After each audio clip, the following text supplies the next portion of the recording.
Drink it in, man. Deep left side carry on. Picks on the block. At the 5. At the 2. At the 1 to the end zone. Touchdown, Detroit Lions.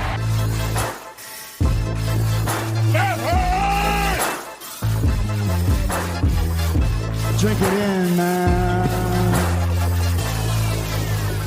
Get up, Stafford throws. It is end zone. Caught! Oh, baby, what a catch! Kenny Galladay, you're a freak! What a catch! Touchdown, Detroit Lions!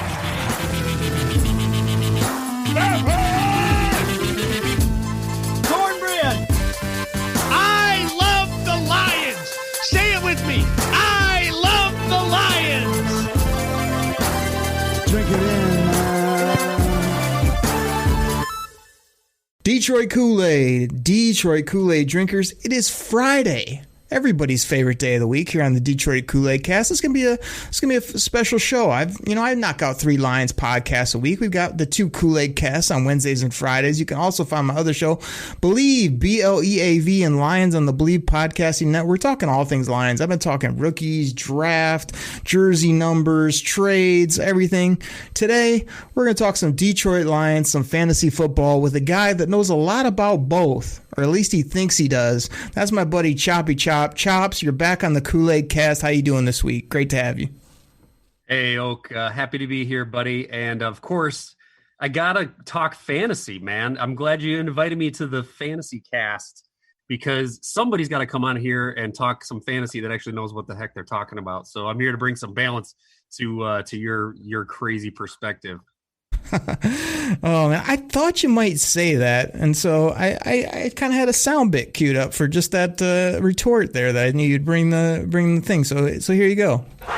Know your role and shut your mouth because the people's champ is ready to talk. So listen here, Jabronsky. Me and you, we've always had a fantasy rivalry. We both love the Lions. It's a perfect show to mix everything together. We'll talk Lions, all the different fantasy players. We'll talk a little bit about our leagues and our rivalry over the years. Sometimes you've taken home the championship.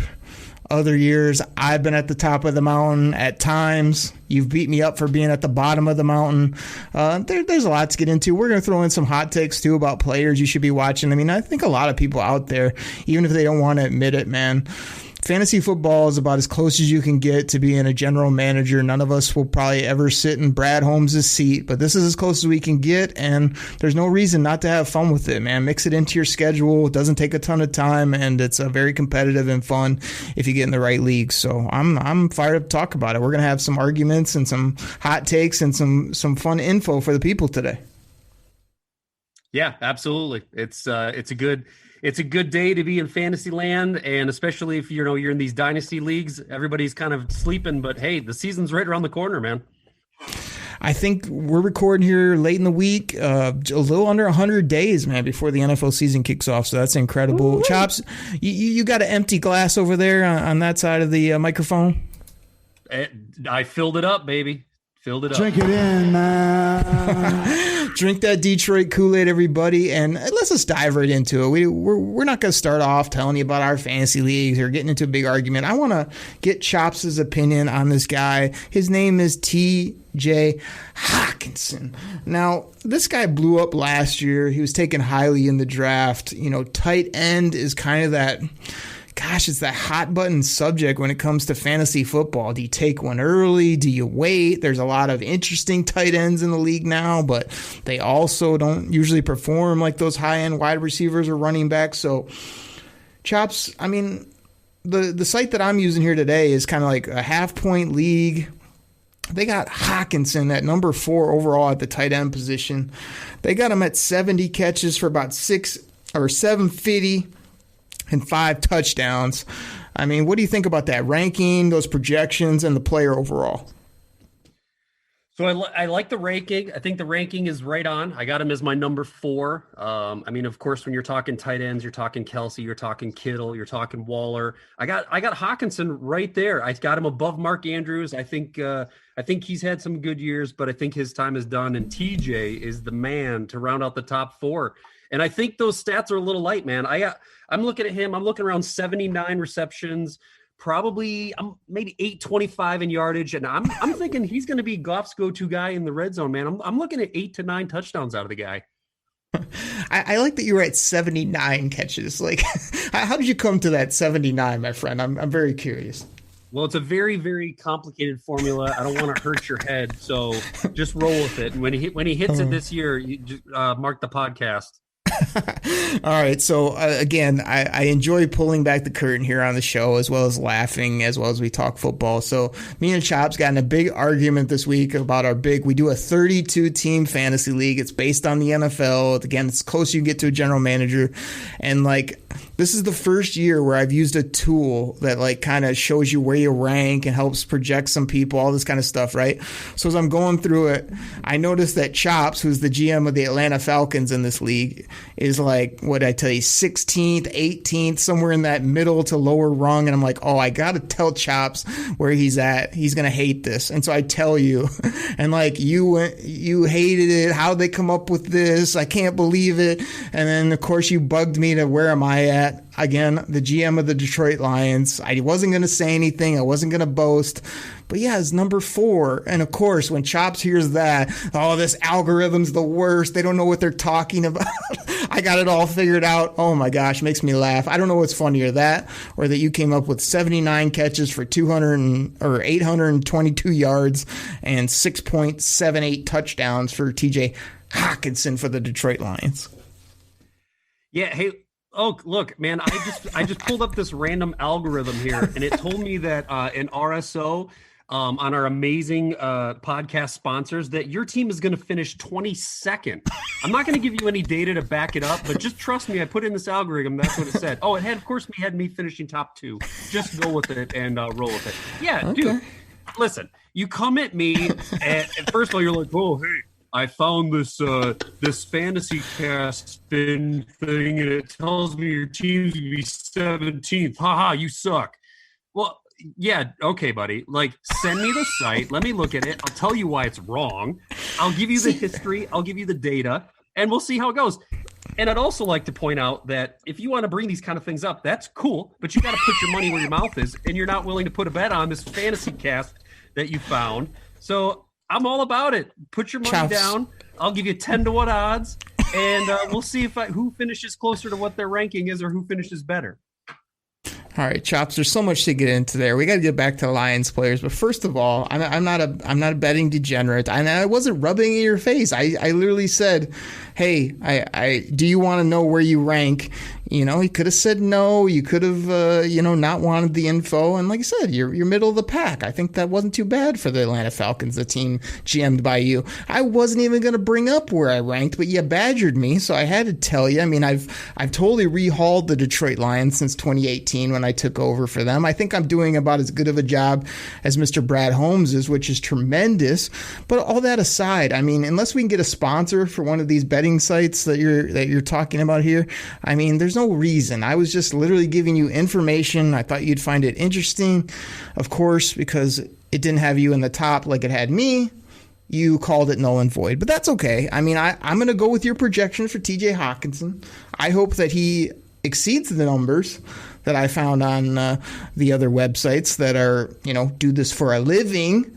But I mean, for me, I've never really been a tight end guy, to be honest. Like, I feel that the tight end position, even if you're getting Kittle or Kelsey, I've always been a guy where it's just like, when's the last time a tight end, consistently went for, like, even a mid-tier receiver is what, like, anywhere from 1,000 to 1,200, and maybe anywhere from 6 to 8 touchdowns is a really good year.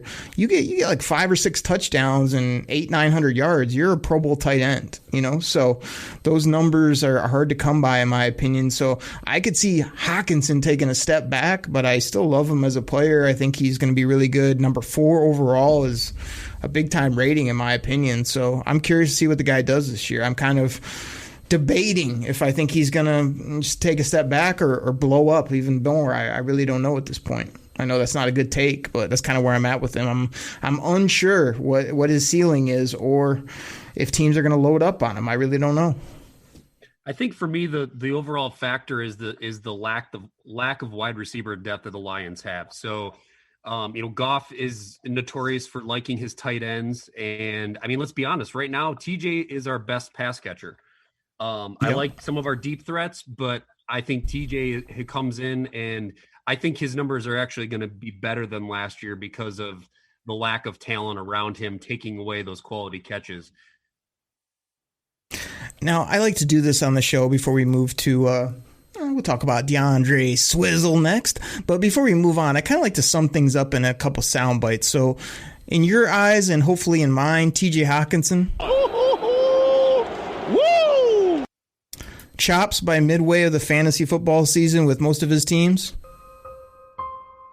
I just have to play a little bit of this music for you, sir, when you're struggling in the mid to bottom tier, or wondering why these injuries have derailed these squads that you speak so highly of. I mean, I'll be more than happy to cue this music up later when you really need it. Just let me know. Yeah, sure, Oak. I'll and I'll make sure that we roll out the excuse train too when your depth is not getting you what it needs to get, because I value points. Absolutely. Chops, the king of points from years ago. Me, the king of potential in the future that I hope comes to fruition. It's an argument we have consistently year after year. And I'm just happy you're back in our leagues, man. You had retired. You got too cool for me for a while. I lured you back into a league or two with me. You didn't help me win fantasy hockey, which I'm still a little bit ornery about. But I came in second there without your help. So in fantasy football, I mean, come on now. Let's talk about Swizzle, DeAndre Swift. To me, another mystery. Is this guy going to blow up and be just an absolute diamond in fantasy football? Or is he going to be, the game script not going to work? He's going to kind of be under the radar more so than people want. Number 15 overall running back, which kind of surprised me when I saw it. I mean, Jamal Williams is here. They're talking about Todd Gurley. What are your expectations for Swift? Do you think he could really blow up on the scene? Guy had 10 touchdowns last year. Or do you think injuries and other things might catch up with this guy? So right now, I think that D Swizzle is a bit of a mystery. We're bringing in we're bringing in Gurley for potential signing. I'm never against talent in the backfield at multiple levels with my team, but if that happens, obviously his stock takes a huge hit. I think if he stays the number one, and there's no 1A and 1B, if he's the number one guy, I mean, I love him on every down. I love him catching the ball. I love him running the ball. I think he has huge potential. I think he has potential to be a top 5 guy in the future. But this year, I see him right around that 12 mark. Yeah, Lions have never been able to run the football. We've been disappointed by running backs time after time. Even when they have a good, rookie year, they seem to fall off in sophomore year. I said this, kind of got into this on the Wednesday Koolaid Cast, where I was like, I really think this guy's too talented to have one of those big step backs.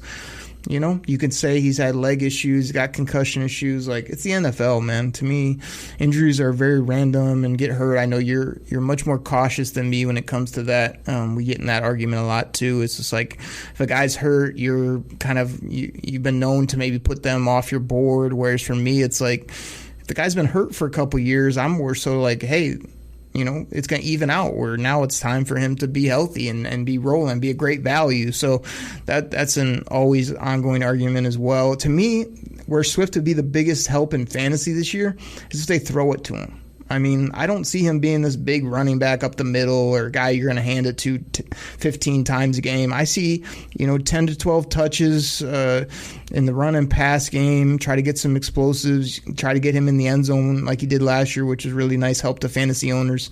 But I do think the sky's the limit for this guy. I mean, I've loaded up on him in almost, all my leagues, which, Chops, let me ask you that. Do you load up on people and that's my guy, or do you try to spread it out?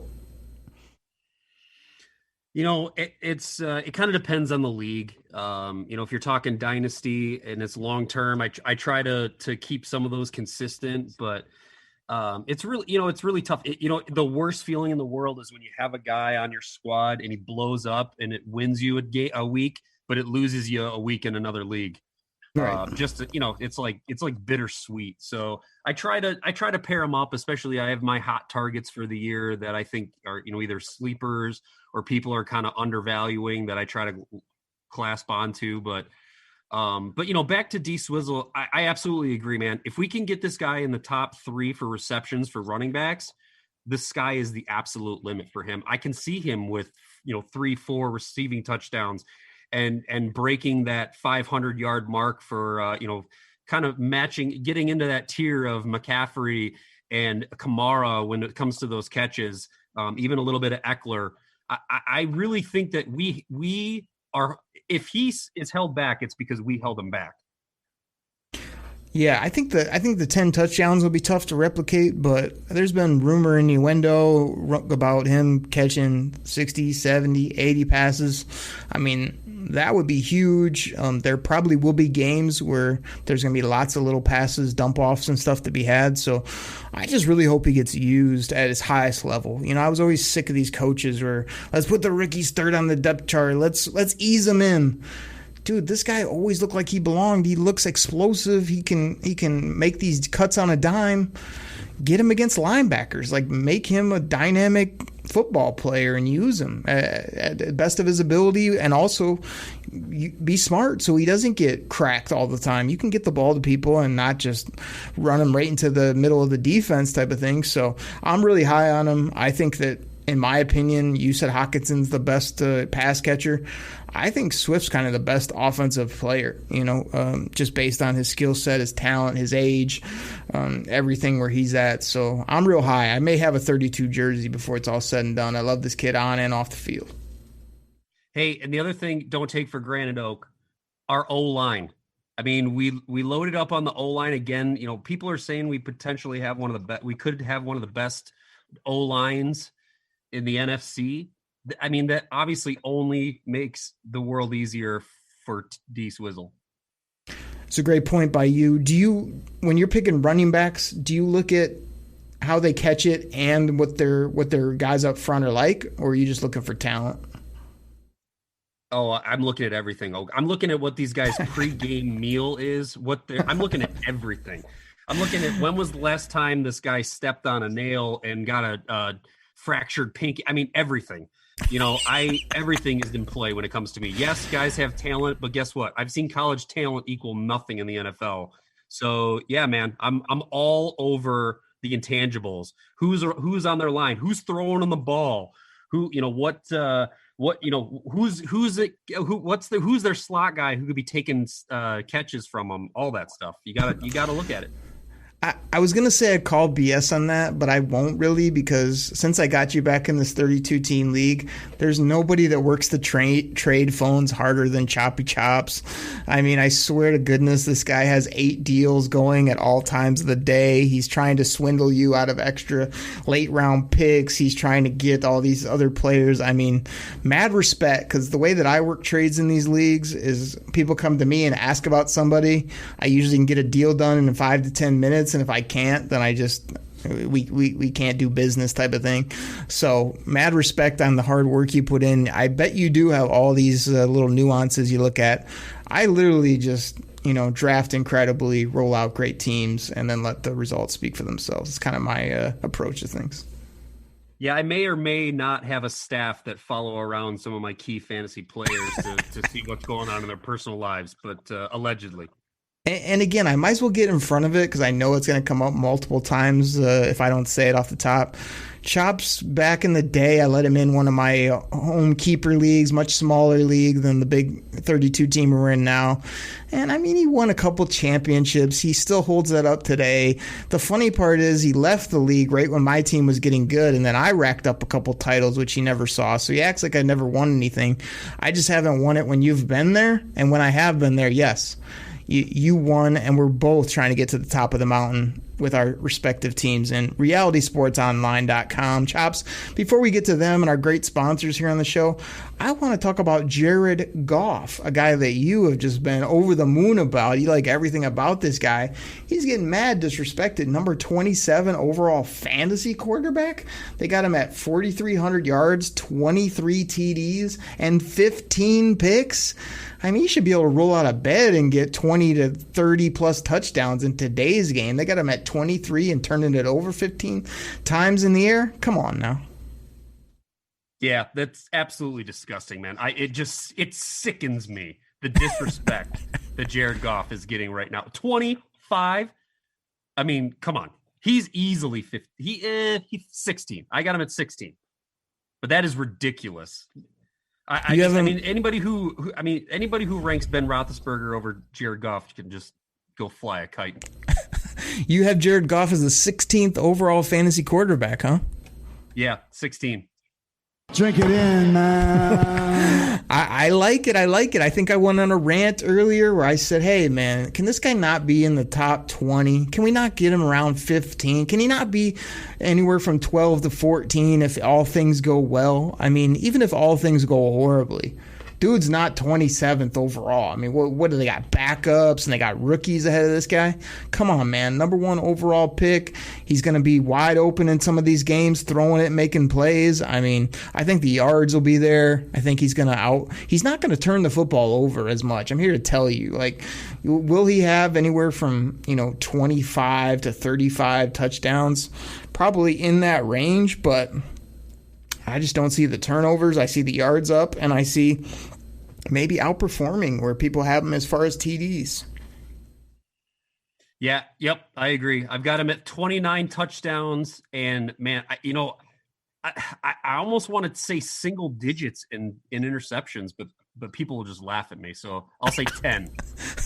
There you go. I think 10's a good number. One, because it's a round number, and like 29, what do you say, 60 or 79 catches for TJ Hawkinson. Like, let's get some people some round numbers they can wrap their head around here, Chops, not your algorithms, your scientific formulas you got over there. But, like, I think that if he protects it, and if this offense, the coaches are so cool with, like, being players' coaches, like, I would love him to empower this guy. He feels like he was held down, told what he couldn't do or what he did wrong. It's like, how about we open it up and let, 2021 should be a year for the Lions where it's just like, the old Matt Stafford phrase, let's cut it loose. Let's just wing it around the yard, throw it to Swizzle, throw it to Hock, throw it to these speed wide receivers we got. Hey, how about this? Let's cut it up over the top for once and get a few deep plays, a few deep touchdowns. That'd be nice.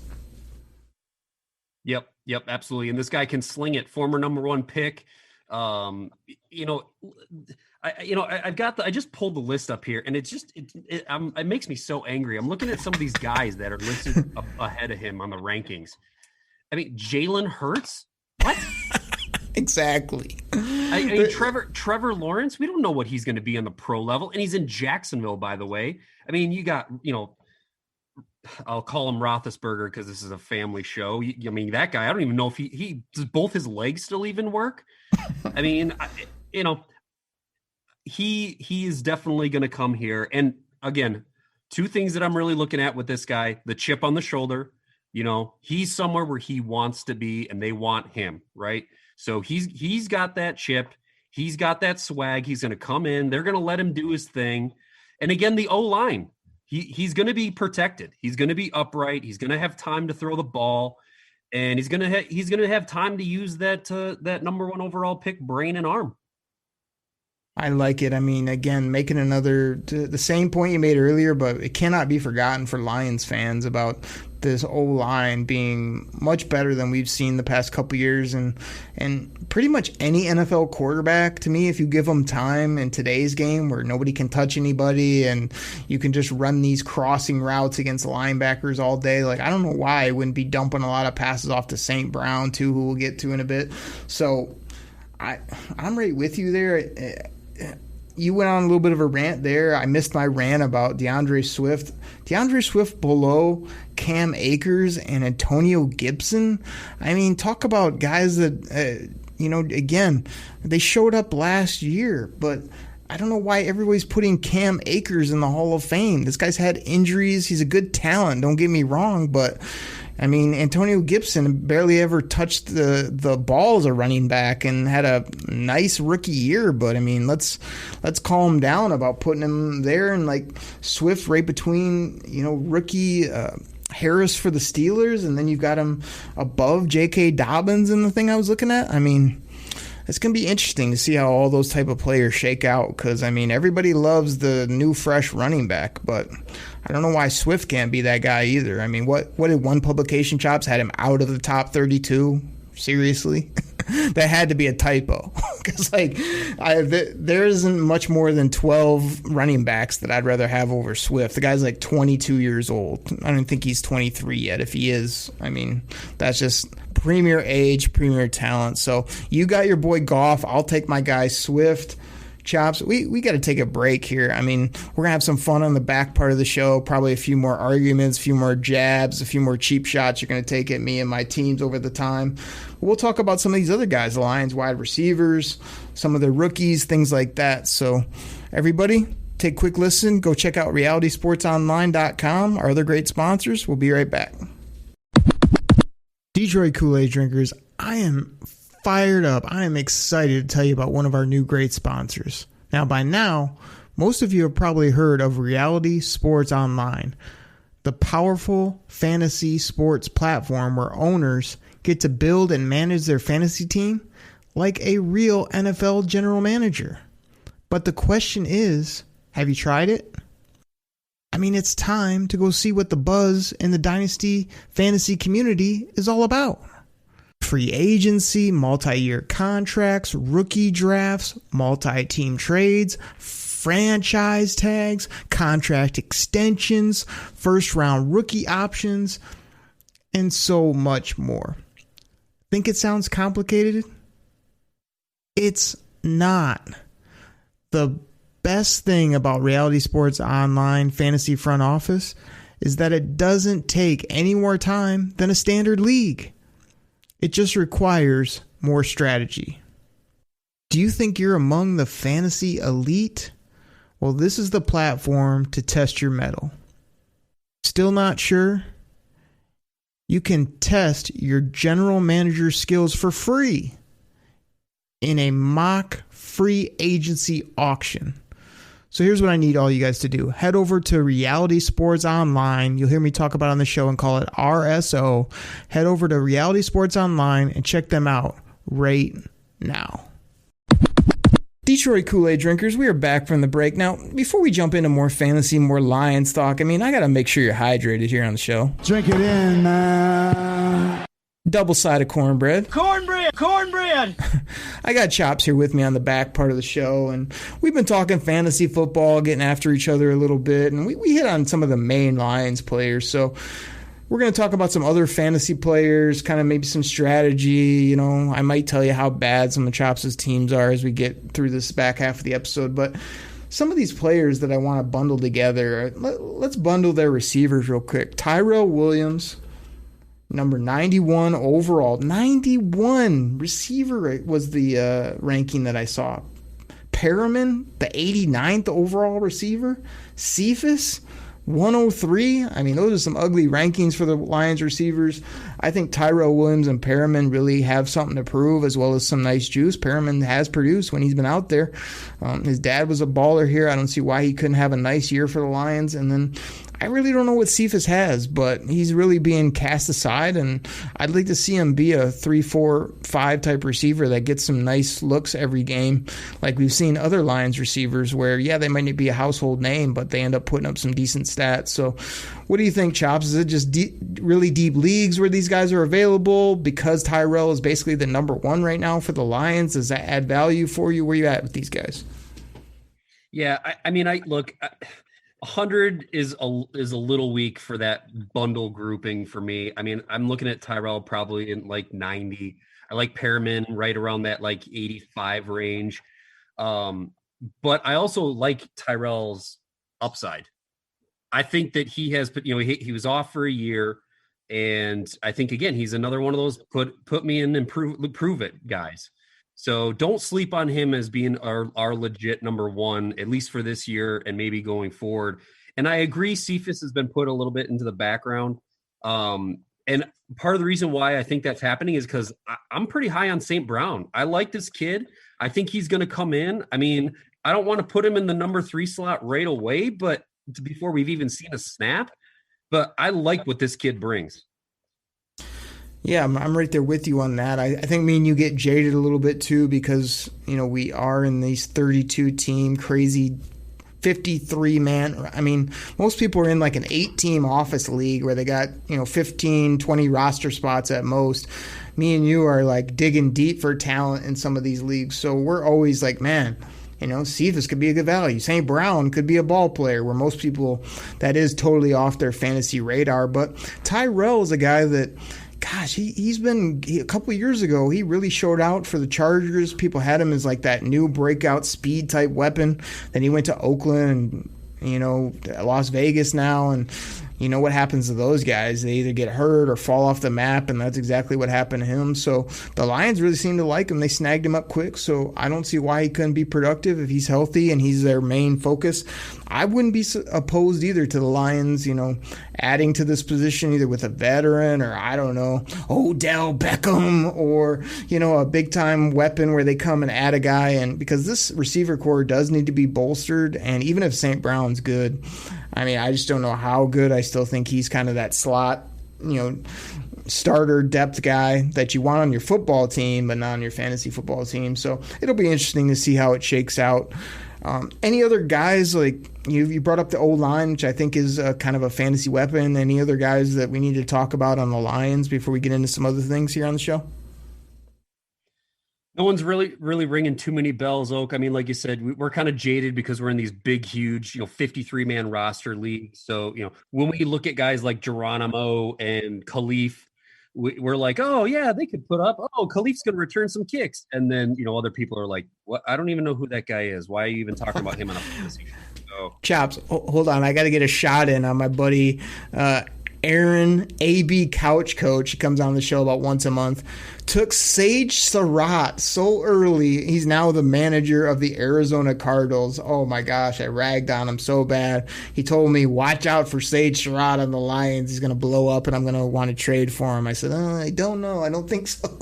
But I hope for the Lions' sake, but I thought that was funny. I got to give him some grief here on the show. And speaking of grief, Choppy, do we want to take a second to praise, basically the anti-grief about the Oakley Detroit Lions? I mean, do we want to tell some of the people the amazing talent that I've stacked up for the Lions as general manager? I mean, we got TJ Hawkinson, who I had to acquire. I've acquired DeAndre Swizzle. I've got Julio Jones, who's also on the trade market now. I don't think the Lions should trade for him, but I acquired him last year. He's a ball player. I mean, who else I got? I got Stafford still at quarterback. I picked up a guy in free agency named Darren Waller. I don't know if you ever heard of him. He's basically the best tight end in the game now. I got him when nobody even knew who he was. I mean, am I missing people? I mean, my running backs, did I acquire Zeke Elliott this year? I've got Madison, the stud for the Vikings. I was waiting for Dalvin Cook to get hurt, a crazy good defense. I mean, do I need to continue, or do you want to just hand me the trophy now? Well, I mean, look, we got to go back to your cut on your buddy there, because he's right. Since that player plays for the Lions, of course you're going to reach out and try to overpay for that dude, because you are notorious for drinking it in and going after those guys, which in some case it works out. TJ Hawkinson, D Swizzle. I get it. It works sometimes. But I'm also looking here at Lion bums that you got as well. So Tracy Walker. Let's kick it over to your Falcons. I mean, you've been going on and on about how Mike Davis is going to be a complete stud. You acquired Russell Wilson. I mean, who are these guys that you're either high on your Falcons team, or maybe just give me a fantasy guy that you need to tell the people you got to draft this guy. He's going to be a beast. Well, I mean, look, you want to swing in and break down the soon-to-be champion Atlanta Falcons roster. I completely overhauled my roster. Bringing in good old boy Russell Wilson, definite upgrade from my Matty Ice I had last year. Took a nice little flyer on Mr. Mike Davis for the actual Atlanta Falcons, so I'm kind of loving that. I got Hollywood Brown. Oh, let's also talk about my stud tight ends that I brought in the offseason. Robert Tonyan and OJ Howard. So yeah, no, I'm feeling good about my squad, man. I got Gaskin hitting my other running back spot. I think people are sleeping on him. Don't sleep on him. Traquan Smith as like my 5th wide receiver. Come on. You are going down, Oak. This whole 17th projection, I just can't wait for my defense to outscore people's offense because I'm so deep there too. The other thing that we love in these leagues, and people know that listen to me here on the podcast, is like, I love me some draft picks, baby. Cheap, young, talent. I just load up on draft picks. I'm willing to wait as long as it takes for these guys to become studs. What does Chops do? He has no pick. He's like the LA Rams in this league. He trades away every pick he has for these established guys, knowing that, yeah, they're good. They've been good, but they're going to cost you a boatload, and they're not going to be around forever, while my young studs are coming up making no money. So, again, it's a total dichotomy, me and the way that, Chops builds his team, and that's why it's so fun to do. And like I say, both of us are trying to get to the mountaintop. So draft picks versus no draft picks, you got to love it. Yeah, absolutely, man. Known commodities. You know me. I love my known commodities. I know you every once in a while we find a diamond in the rough, a guy who goes in the 3rd round, and you're talking a 32-man lead. So, pick 90 that ends up turning out, or I can trade that 3rd round pick and get me a young receiver who is established for 2 years. I'll do it every day. What are a couple of players? You got a few on your docket that are guys that, even if they're not on your famed Falcons team in this Reality Sports Online league, maybe a guy that you're like, hey, I expect a breakout from this guy. He's either under the radar or you're just expecting more than others. You got anybody you want to throw out? Yeah, the name that pops out at me, and I kind of see him ranked all over the board, but I think this is the year of J.K. Dobbins for me. Okay. I think that they kind of held him back last year with the depth that they had. This guy fills into the number 1 slot, and I think the sky's the limit with him. Yeah, I know Lamar's going to take away some rushing touchdowns from him, but I also think that the threat of Lamar running opens it up for him a little bit more too. So don't fall asleep on J.K. Dobbins this year. Chops, you will appreciate this sound drop. It's for the school that we shall not speak of. You just brought up one of their players, so I'm obligated to play this bit. Hey, listen, Ohio State sucks. Well, what's better for you, the statement or the funny laugh at the end? It's the lead up to the statement. Listen, man, Ohio State sucks. Oh, Lindale White, thank you for that drop, and thank you for the crazy reporter that was cackling in the background. That's tremendous. I'll play that every time I can when that school is mentioned. I like that pick by you. Here's one I want to get your take on because I think you're either going to laugh me out of the room or it's going to be genius. I've been waiting for multiple years on my guy Joe Mixon of the Cincinnati Bengals. I mean, this guy's been a choir boy off the field, but he's been off the field. He's been injured. He hasn't produced. Every time I watch him, he looks like the most silky running back, catch, run. They got an offense now. They got the healthy guys on the offensive line. I think Joe Mixon could jump on the scene and be a top 5 to 7 running back in fantasy football when it's all said and done. Yeah, I mean, I don't love him in the top 5, but I definitely think he's got the talent. Can he stay healthy? And he's getting talent surrounding him now, which is big. He some of his competition that was taking catches from him went over to Tampa Bay. So he is the established number 1 guy. If he can stay in the field, I can see him in the top 10. I wouldn't go top 5. Let me ask you about this guy, Miles Sanders, a guy I was really high on. He's sort of underperformed as well. I feel like he's getting a lot of hate this year. They brought in a lot of running backs. I really don't know what the Philadelphia Eagles are doing on offense, but they have all these running backs that can catch and do all these things. But like, is Miles Sanders going to jump on the scene, or is he going to be a washout here in a couple of years? I really don't know. He has similar athletic talent to my other guy, Saquon Barkley, but he hasn't put it together in the league, that's for sure. Well, some of your listeners probably aren't going to love this take because, I lived in Philly for 7 years and I absolutely hate everything Philadelphia Eagles. Hate it to the core. Oakrey, I'm a good Christian man. I do not use the word hate, but I hate everything Philadelphia. So Wow. all your stacked running backs, all your bum first round wide receivers, I hate them all. But Miles Sanders can join the bum stack of running back melee that they have there, and he'll be falling into the low 20s, high 20s. I like that strong opinion by you. I think that the Eagles are either going to jump on the scene because, like you said, they have drafted receiver after receiver, and they have a talented running back, they have a running quarterback, a young guy, or they're just going to all be, underperforming and just be back in the top, 3 to 5 of the draft next year. So I'm undecided on what is going to happen, but Miles Sanders is still kind of my guy. I kind of hope he comes together, but he's not very high on people's radar. Chops, you want a sleeper here at the wide receiver position. You want a guy that you're going to have to be in a deeper league to roster this guy, but somebody that I really like a lot. Sure, why not? This guy's on the Oakrey Detroit Lions. I got him a year or two ago, and his name is Demarcus Robinson. He stayed with the Chiefs. I saw a lot of things coming out recently about this guy's going to be featured in the offense, and he's excited about it. Every time he's been out there, he usually makes plays.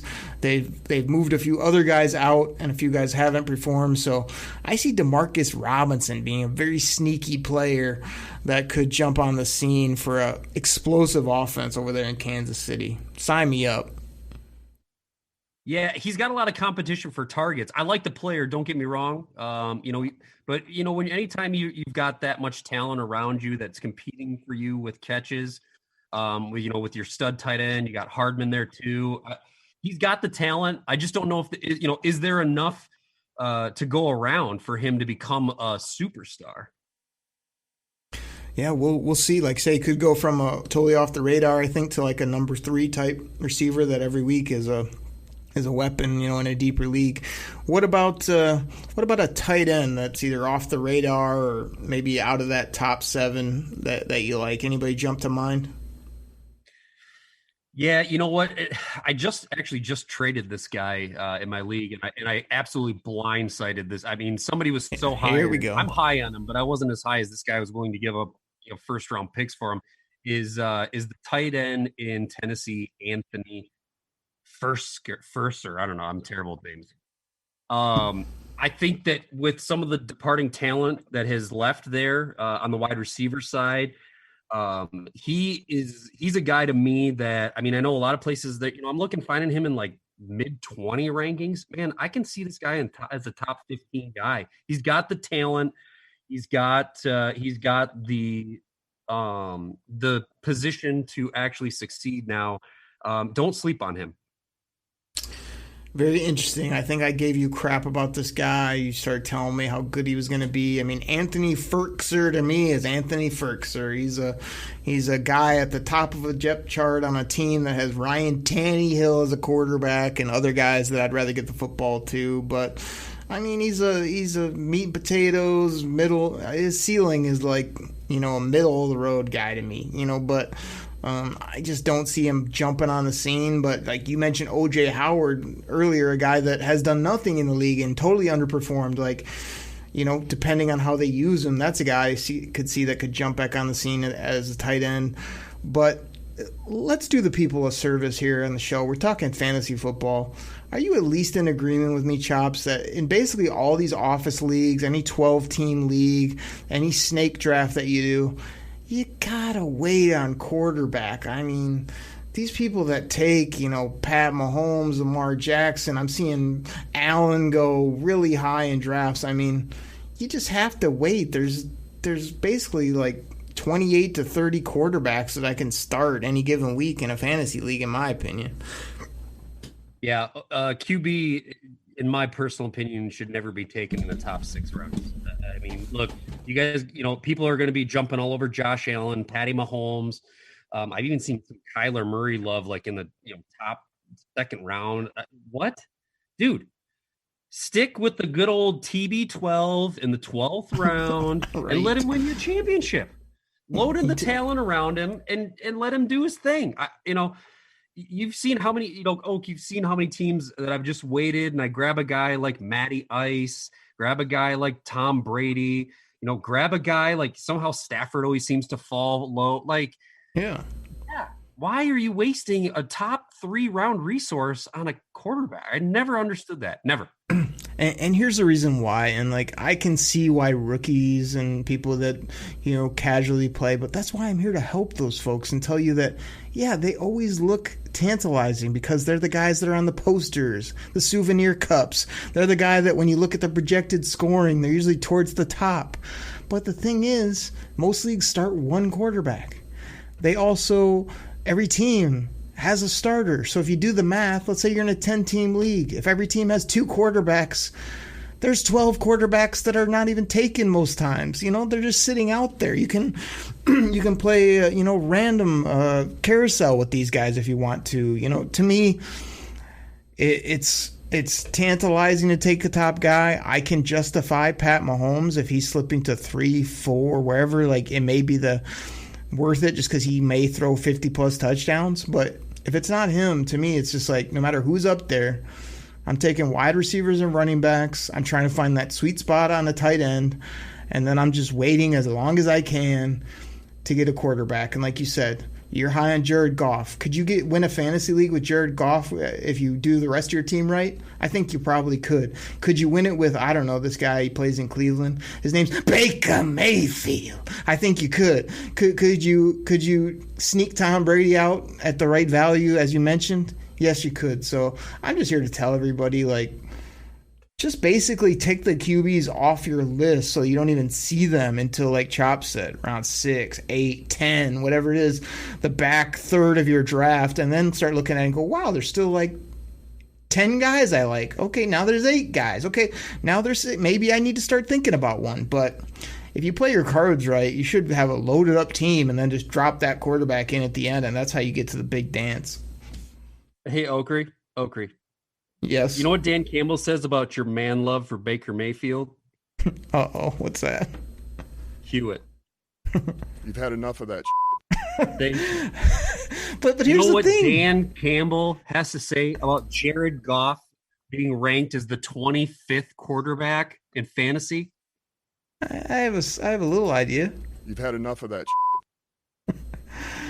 You know what I gotta say? Campbell go ahead. Has to say about TJ Hawkinson not being considered the number 4 tight end in the league? You've had enough of that. That's right. We have all had enough of that. Thank you, Dan Campbell. Well, I can appreciate a Dan Campbell montage, but I gotta say that I'm a little sick of this hate on Baker Mayfield as well, because he blew up last year and he played great. So everybody that's hating on him, you've had enough of that. Yeah, exactly. You're going to be saying that when he's throwing more touchdowns and Cleveland is winning ball games. But here's the fact, Choppy. If we want to go to Dan Campbell, I try to sneak him in every episode. You want to know why the Oakrey Detroit Lions are going to win the Reality Sports Online Championship in the RFL this year? You know why you're going to outperform that number 4 overall ranking that I currently have before our free agent auction? You want to know why you're going to be looking up at me in the standings just like you were last year when I bounced you out of the playoffs? Is because I got some kneecap biters on my team. I got some gritty football players. I got some guys that aren't going to take it. They've absolutely had enough of it. You've had enough of that. And they'll do whatever it takes to win, even if it takes this. We're going to bite a kneecap off. We're going to smile at you. We're going to take your other kneecap. We're going to smile at you. And when we do, we're going to take another hunk out of you. We're going to be the last one standing. All right? That's going to be the mentality. That's going to be the mentality, Choppy, when I go to the top of the mountain and my team is taking kneecaps, taking names, and taking championships. Oh, that's a hot take by Oakrey. But you know what? I also figured out this little strategy that you have. If you are in 32 leagues, there's a 1 in 32 chance that you might actually win one of them. So that's your strategy, man. You join all these leagues. You're in so many leagues. Guess what? The sun shines on a dog's rear end every once in a blue moon, and that's what happens when you even come close to sniffing a championship, son. It's multiple times. I'd like to be on the record that Chops has lied to the people here on the show. For as much as I love fantasy football, I'm the commissioner of multi-big leagues. I mean, I come nowhere close to some of these people that are in mountains of leagues. Now, if I tell you that I won a championship, yes, I will not tell you the ones that I did not win. But I am not in as many leagues as Chops will make it sound. But yes, I do need to get that belt this year. I do need to win, and you are standing in my way, my friend. So I think we've done some good for the people. I think we've educated them on where the Lions players will be when it comes to fantasy. I think we've given them some players to look out for. I think we've dug deep on a few sleepers that aren't going to be in their teams unless they join the Detroit Koolaid Cast League, which is a 20-team league that's going to be kicking off here shortly, which, I was the inaugural winner. Looking to get my championship back this year, as well as if you're not in a Reality Sports Online league, you got to go join one today. So everybody, drink that Detroit Kool-Aid, love some fantasy football, get in a few leagues, not as many as me, but not as few as Choppy Chop, and enjoy yourself. I mean, drink it in. Drink it in, man. Chops, we filled up the cup, man. You got anything else for the people before we get up out of here? All I got is I'm out. Perfect. Everybody, drink that Detroit Kool-Aid, side of cornbread. Thank you so much for listening. Hit that subscribe button. Visit our great sponsors and check us next week right here on the Detroit Koolaid Cast. Take care, everybody. We're out. Pack the bag, start the plane. This game is over. It is over. What a comeback by the Lions. Drink it in, man.